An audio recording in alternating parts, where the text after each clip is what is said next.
Di awal pandemi, pemerintahan hampir di seluruh dunia melakukan penutupan atau pembatasan akses keluar masuk negaranya. Ini juga berdampak terhadap penutupan destinasi-destinasi wisata. Hal ini dilakukan untuk mengurangi penyebaran virus COVID-19. Pembatasan ini tentu saja berdampak terhadap industri pariwisata dan juga pariwisata dunia. Hai, halo, selamat datang di Pintesaurus. Nah, di episode kali ini aku bakal ngejelasin tentang virtual tourism. Tapi sebelum aku ngejelasin tentang apa itu virtual tourism, aku mau ngejelasin dulu secara singkat tentang virtual reality, di mana konsep virtual reality banyak sekali digunakan dalam kegiatan virtual tourism. Pada tahun 1985, Jaron Lanier dan juga Thomas Zimmerman memperkenalkan pertama kali kepada dunia kacamata dan sarung tangan virtual reality. Namun sebenarnya konsep virtual reality ini sudah pernah dijelaskan di tahun 1935 oleh Stanley J. Weibo dalam sebuah novel fiksi ilmiah yang berjudul Pygmalion Spectacles. Pada tahun 2010, Google mulai memperkenalkan model-model dari VR dalam bentuk 3D dan 360 di Google Street View.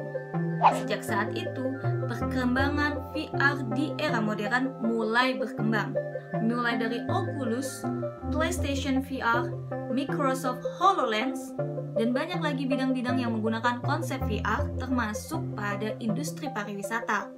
Ada banyak penjelasan tentang virtual tourism. Virtual tourism adalah teknologi yang memungkinkan wisatawan untuk dapat melihat suatu destinasi dalam bentuk gambar dan juga video, sehingga dapat membayangkan sebuah destinasi dengan baik.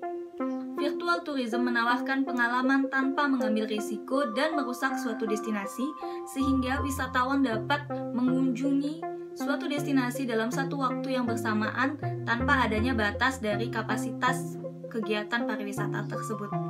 Dalam dunia pariwisata, berwisata secara virtual juga dikenal dengan virtual tour.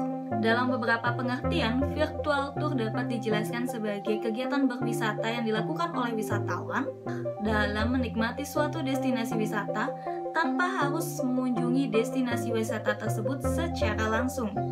Virtual tour juga dapat disimulasikan dengan menggunakan rentetan foto yang kemudian digabungkan dan membentuk foto panorama 360 derajat.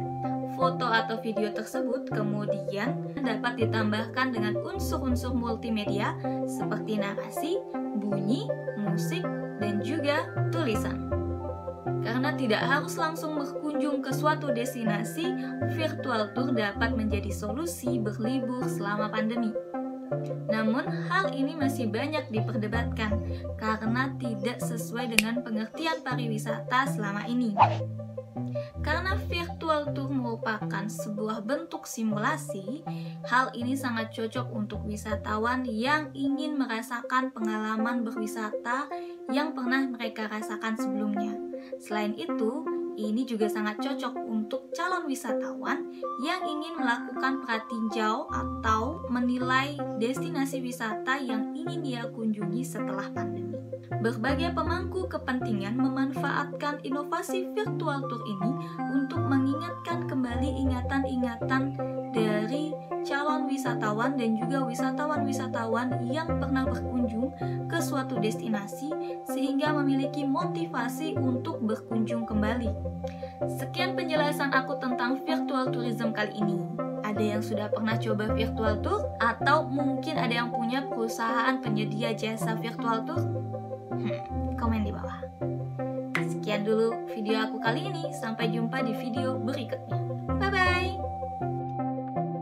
Ceku.